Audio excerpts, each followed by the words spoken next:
शेख शाहजहां ने बांग्लादेश भागने की कोशिश की है, इस वक्त की बड़ी खबर मिल रही है। शाहजहां को भगाने में कामयाबी नहीं मिली, ये भी सूत्रों के हवाले से खबर मिल रही है। और बंगाल में ही कहीं छिपा हुआ है शेख शाहजहां, ये भी हमारे सूत्र बता रहे हैं। ईडी की रेड के दौरान घर पर ही था शेख शाहजहां। जब ईडी की छापेमारी चल रही थी उस वक्त घर पर था। समर्थकों ने फिर ईडी की टीम पर हमला किया और ईडी पर हमला करवाकर परिवार समेत फरार हुआ है, ये भी सूत्रों के हवाले से खबर मिल रही है। और कांग्रेस नेता अधीर रंजन चौधरी और जेएमएम के सांसद महुआ मांझी ने ईडी की टीम पर हुए हमले को लेकर ममता सरकार पर सवाल खड़े किए हैं। आइए आपको सुनाते हैं दोनों ने क्या कहा। सत्तारूढ़ पार्टी के गुंडों ने, दरिंदों ने जो हमला बोला है ईडी के ऑफिसरों के खिलाफ, इसमें ये जगजाहिर होते हैं कि बंगाल में कानून और व्यवस्था की हाल कितना बुरा होते जा रहे हैं। क्योंकि बंगाल में ये सारे आदी हैं, आज जख्मी हुए हैं, कल ईडी वाले अगर ख़त्म हो जाए, खून हो जाए, तो हमें मुझ जैसे लोगों के लिए ये अचरज की बात नहीं होगी। ये गलत है, कहीं भी किसी भी टीम पर हमला होना बहुत गलत है। हम लोग अपनी पार्टी की तरफ से इसकी निंदा करते हैं और भविष्य में ऐसा कभी नहीं होना चाहिए। तो ये पूरा का पूरा मामला अब सियासी तौर पर भी तूल पकड़ता हुआ नजर आ रहा है। ईडी टीम पर हमले को लेकर बोले गिरिराज सिंह, केंद्रीय मंत्री गिरिराज सिंह का ममता सरकार पर हमला। ममता किम जोंग उन की तरह व्यवहार करती हैं, ममता लोकतांत्रिक नहीं है, तानाशाह की तरह उनका बर्ताव है, ये कहा है गिरिराज सिंह ने। वो ये भी कहते हैं कि पश्चिम बंगाल को इस्लामिक स्टेट बनाने की कोशिश हो रही है। सुनिए।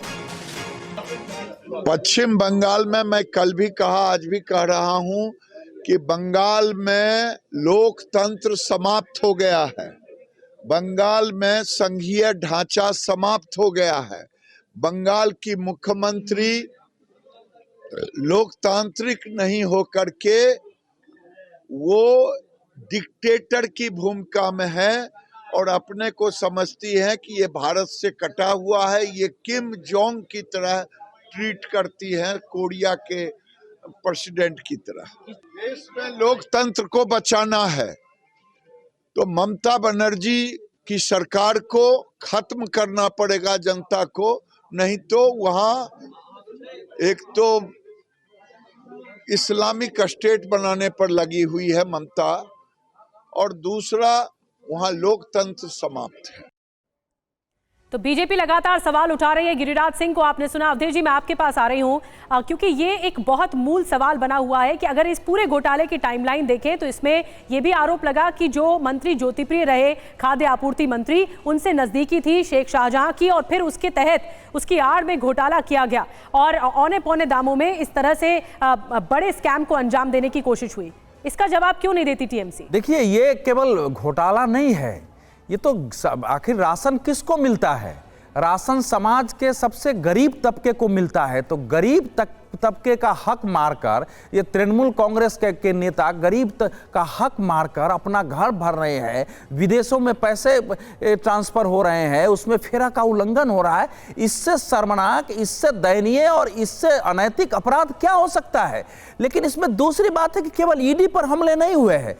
कांग्रेस पार्टी आरोप लगाती है कि हमारे कार्यकर्ता कहीं भी आंदोलन करते हैं, खड़े होते हैं, उसमें तृणमूल के लोग हमले करते हैं, मारते हैं, उनकी हत्याएं करते हैं। वामपंथी वाम मोर्चा वहां तृणमूल के खिलाफ सड़क पर उतरती है, यही आरोप लगाते हुए कि हम पर हमले हो रहे हैं, हमारे कार्यकर्ता मारे गए हैं। बीजेपी और आरएसएस के कार्यकर्ताओं पर हमले होते हैं और मारे जाते हैं। तो आज ईडी पर हुआ, इसके पहले सीबीआई पर हमले हुए हैं। तो ये बादल देवनाथ साहब सुन तो लीजिए, हिंसा का एक अराजक प्रदेश बना हुआ है। ठीक है, अच्छा बादल देवनाथ साहब, अब आप मुझे ये बताइए कि एक पब्लिक परसेप्शन नाम की भी तो कोई चीज होती है। भ्रष्टाचार के इतने संगीन आरोप लग रहे हैं ममता बनर्जी की सरकार पर। आप जिन बातों का जिक्र कर रहे हैं उससे तो आपकी सहयोगी पार्टी जो कि इंडिया गठबंधन में, वही मानने के लिए तैयार नहीं है। वो खुद कह रही है कि ऐसा माहौल बना दिया गया है और ये माहौल जो है वो ममता बनर्जी ने बनाया है। तो फिर आप कैसे ये भरोसा करते हैं, विश्वास करते हैं कि जनता आपकी बातों पर भरोसा करेगी? समीर जी, 30 सेकंड मैडम, बोलिए। गिरिराज सिंह का जो बयान है कि किम जोंग उत्तर कोरिया का प्रेसिडेंट का नाम ले लिया, अरे उसका राजा जो देश के प्रधानमंत्री है वो मोदी जी, वो तो तानाशाही अत्याचारी है। देश को ना मेक इन इंडिया, ना डिजिटल, ना 5 ट्रिलियन गवर्नमेंट का पूरा ये आप बोलते हैं, बदल दो, ये आप बोलते हैं, देश का जनता नहीं बोलते।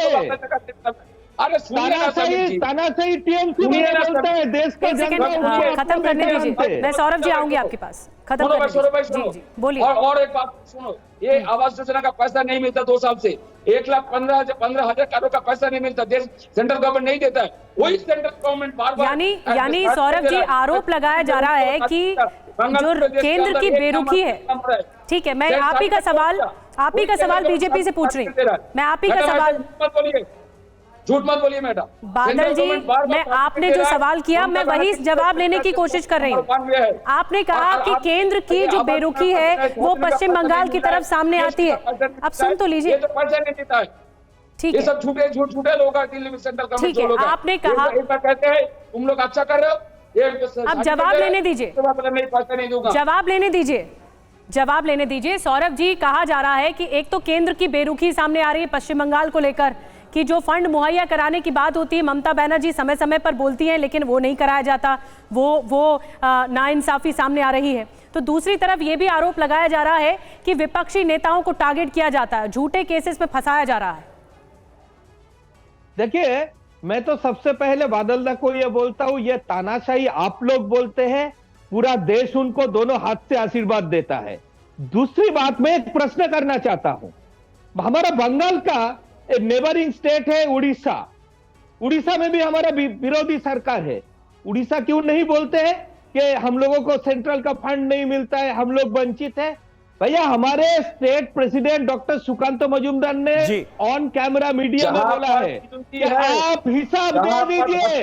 ठीक है, हिसाब मांगा जा रहा है। अवधेश जी, आखिर में क्योंकि पब्लिक परसेप्शन का हमने जिक्र किया, ये भी साफ तौर पर देखा जा रहा है कि इंडिया गठबंधन से जुड़ी जो पार्टियां हैं उनके नेताओं पर लगातार जांच एजेंसियां कार्रवाई कर रही हैं, उन पर रेड मारी जा रही है और तमाम बातें भी सामने आ रही हैं। पब्लिक परसेप्शन क्या बनता हुआ आप देखते हैं? देखिए, राजनीतिक माहौल तो यही बनाया गया है कि जानबूझ पर विपक्षी नेताओं को निशाना बनाया जा रहा है। हाँ।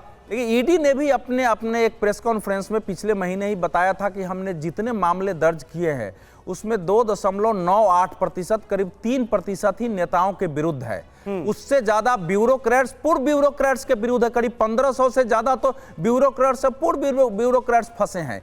ये सही है कि ज्यादातर नेता जो हैं वो विपक्ष के ही हैं। इस समय जो मेरे पास आंकड़े हैं उसमें मोदी सरकार के कार्यकाल में 3010 जो है वो करीब छापे पड़े हैं उसने, और 3010 में जो विपक्षी नेताओं पर है वो 121 नेताओं के खिलाफ कार्रवाई है, जिनमें से 115 विपक्ष के हैं। ये आंकड़े अभी तक के हैं। तो जाहिर है कि वो विपक्ष के नेता ज्यादा है, लेकिन 3010 में अगर केवल 121 है तो आप यह नहीं कह सकते हैं कि ईडी केवल नेताओं के खिलाफ कार्रवाई कर रही है। बड़ी बात आप कह रहे हैं, उस पर तो आंकड़ों के जरिए। अच्छा, जो एक लाइन और, जो जिन पर कार्रवाई हो रही है समीर, क्या हम मानते हैं कि उनको देश की जनता मानती है कि नहीं वो सब निर्दोष है, वो भ्रष्टाचारी नहीं है, कार्रवाई हो रही है? सत्ता पक्ष के नेता भी भ्रष्टाचारी हो सकते हैं, लेकिन जिन पर कार्रवाई हो रही है वो भ्रष्टाचारी है। समय हो गया है शो को वाइंड अप करने का, माफ कीजिए, लेकिन आपने आंकड़ों के जरिए बहुत बड़ी और दुरुस्त बात कही है। बहुत आपने स्टैटिस्टिक पेश किए जिसमें ये बताता है कि कितने भ्रष्टाचार के मामले सामने आ रहे हैं।